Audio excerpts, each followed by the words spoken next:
কোনোরকম ডিম ছাড়া একদম সহজে চুলায় বানিয়ে দেখাবো ভীষণ মজার একদম তুলার মতো নরম তুলতুলে নিরামিষ কেক। এই কেকটা খেতে এতটাই বেশি মজার হয়, একবার এই কেকটা খেলে বারবার এই কেকটা বানাতে চাইবে। আর যারা কখনো কেক বানাওনি তারাও চাইলে কিন্তু এই কেকটা প্রথমবার ট্রাই করাতেই একদম পারফেক্ট বানিয়ে নিতে পারবে। আর যাদের কেক বানাতে গেলে অনেক রকম সমস্যা হয়, কেক পারফেক্ট হয় না, কেক ফুলে না, তো তাদের জন্য রয়েছে এই ভিডিওর মধ্যে অনেক অনেক টিপস।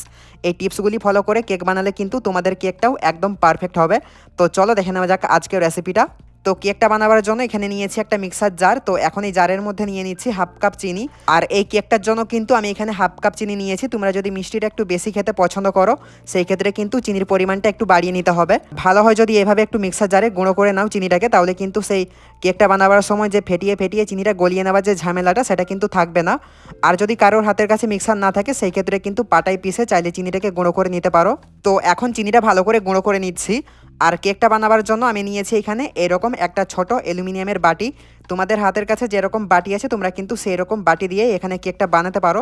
আর যারা কখনো কেক বানাওনি, প্রথমবার কেক বানাবে, তারা কিন্তু এখানে স্টিলের বাটি নেবে না, সেই ক্ষেত্রে কিন্তু কেকটা পুড়ে যাওয়ার অনেকটা বেশি চান্স থাকে। তাই চেষ্টা করবে এরকম যে কোনো অ্যালুমিনিয়ামের বাটি অথবা যে কোনো কেক মোল্ড নিয়ে নিতে। তো এখন হচ্ছে এই বাটির মধ্যে অল্প করে সাদা তেল দিয়ে দিচ্ছি। তেলটা দেওয়া হয়ে গেলে ভালো করে কিন্তু বাটি চারপাশে তেলটাকে মাখিয়ে নিতে হবে। এতে করে কিন্তু কেকটা যখন বেক হবে তখন সেই কেকটা বাটি থেকে খুব সহজে উঠে আসবে। এই বাটি চারপাশে তেলটা মাখিয়ে নেওয়া হয়ে গেলে এখন নিয়ে নিয়েছি এরকম একটা সাদা কাগজ। আর কাগজটা কিন্তু এরকম বাটির মাপ করে গোল করে কেটে নিয়েছি। আর এই কেক বানাবার জন্য কিন্তু যে কোনো সাদা কাগজ নিয়ে নিতে হবে।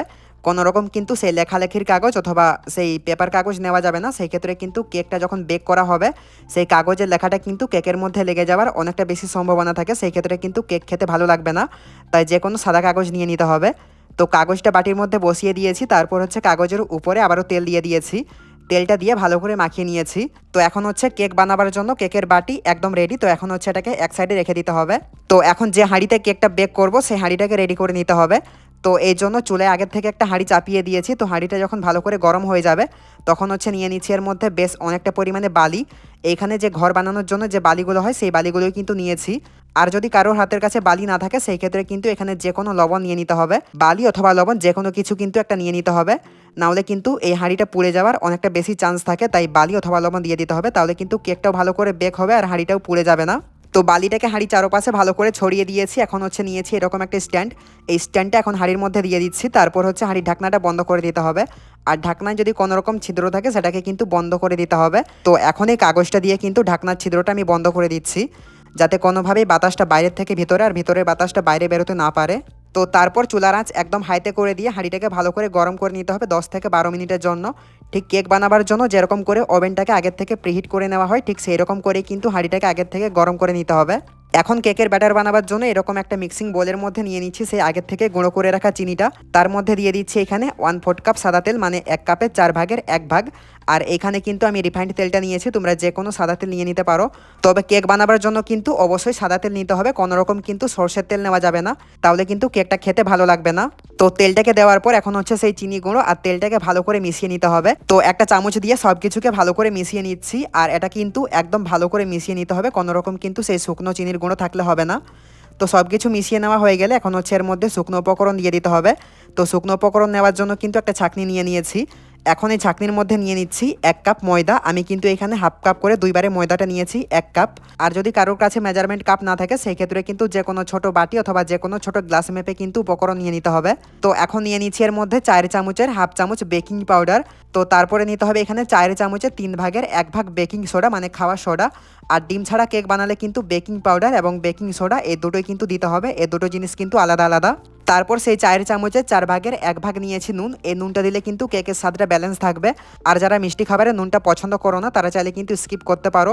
আর কেক বানালে কিন্তু শুকনো উপকরণ অবশ্যই ভালো করে চালতে হবে, তাহলে ময়দার মধ্যে যে একটা দোলা দোলা ভাব থাকে সেই ভাবটা কিন্তু থাকবে না, ফলে সব কিছু একদম ভালো করে মিশতে পারবে। আর কেকের ব্যাটারটাও কিন্তু একদম পারফেক্ট হবে। তো সব কিছু ভালো করে চেলে নেওয়া হয়ে গেলে এখন হচ্ছে নিয়ে নিতে হবে এর মধ্যে দুধ। এই কেকটা বানাবার জন্য যতটা ময়দা নেওয়া হবে ঠিক ততটাই কিন্তু এখানে দুধ নিতে হবে। তো যেহেতু এখানে 1 কাপ ময়দা দিয়ে কেকটা বানাচ্ছি তাই কিন্তু এখানে 1 কাপ দুধ দিয়েছি। আর হাফ কাপ করে কিন্তু দুইবারে দুধটা দিয়েছি। আর এই দুধ কিন্তু আগের থেকে জাল করে ভালো করে ঠান্ডা করে নিয়েছি, তারপর হচ্ছে এই দুধটা কেকের জন্য ব্যবহার করেছি। তো সব কিছু দিয়ে দেওয়া হয়ে গেলে এখন হচ্ছে সব কিছুকে ভালো করে ফেটিয়ে নিতে হবে, মানে সব কিছু একদম ভালো করে মেশাতে হবে। তাহলে কিন্তু কেকের ব্যাটার একদম পারফেক্ট হবে। আর এই ডিম ছাড়া কেকের ব্যাটার যখন মেশানো হবে তখন কিন্তু এই ব্যাটারটাকে একদিক থেকেই ঘুরিয়ে মিশিয়ে নিতে হবে। কোনোভাবেই কিন্তু এদিক ওদিক করে এই কেকের ব্যাটারটা ঘোরানো যাবে না, সেই ক্ষেত্রে কিন্তু কেকের ব্যাটার নষ্ট হয়ে যায়, ফলে কিন্তু কেক ভালো করে ফুলবে না আর কেক কিন্তু একদম পারফেক্ট হবে না।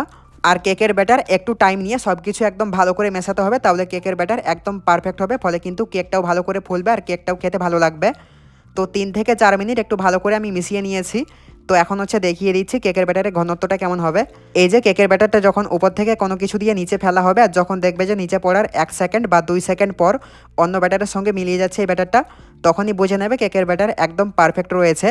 মানে এখানে কেকটা বানাবার জন্য যতটা ময়দা নেওয়া হবে ঠিক ততটাই যদি দুধ নাও তাহলে কিন্তু কেকের ব্যাটার একদম পারফেক্ট হবে। তো এখন সে আগের থেকে রেডি করে রাখা সেই বাটির মধ্যে সমস্ত কেকের ব্যাটারটা দিয়ে দিচ্ছি। এই কেকের ব্যাটার বানিয়ে কিন্তু কোনোভাবে বেশিক্ষণ বাইরে রাখা যাবে না, সঙ্গে সঙ্গেই কিন্তু কেকটা বেক করতে বসিয়ে দিতে হবে, নাহলে কিন্তু কেকটা ভালো করে ফুলবে না। তার জন্য কিন্তু আগের থেকে কেকের হাঁড়ি আর কেকের বাটি রেডি করে রাখতে হবে। তো সমস্ত কেকের ব্যাটারটা দিয়ে দেওয়া হয়ে গেলে এখন হচ্ছে বাটিটাকে ধরে কয়েকবার ঝাঁকিয়ে নিতে হবে।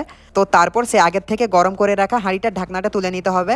ঢাকনাটা তুলে নিয়ে এখন হচ্ছে এর মধ্যে কেকের বাটিটা মাঝ বরাবর বসিয়ে দিতে হবে, তাহলে কিন্তু কেকের বাটির মধ্যে চারপাশ থেকে তাপটা আসবে আর সেই ক্ষেত্রে কেকটা ভালো করে ফুলবে চারপাশ থেকে। তো বাটিটা বসিয়ে দেওয়ার পর এখন হচ্ছে হাঁড়ি ঢাকনাটা বন্ধ করে দিতে হবে।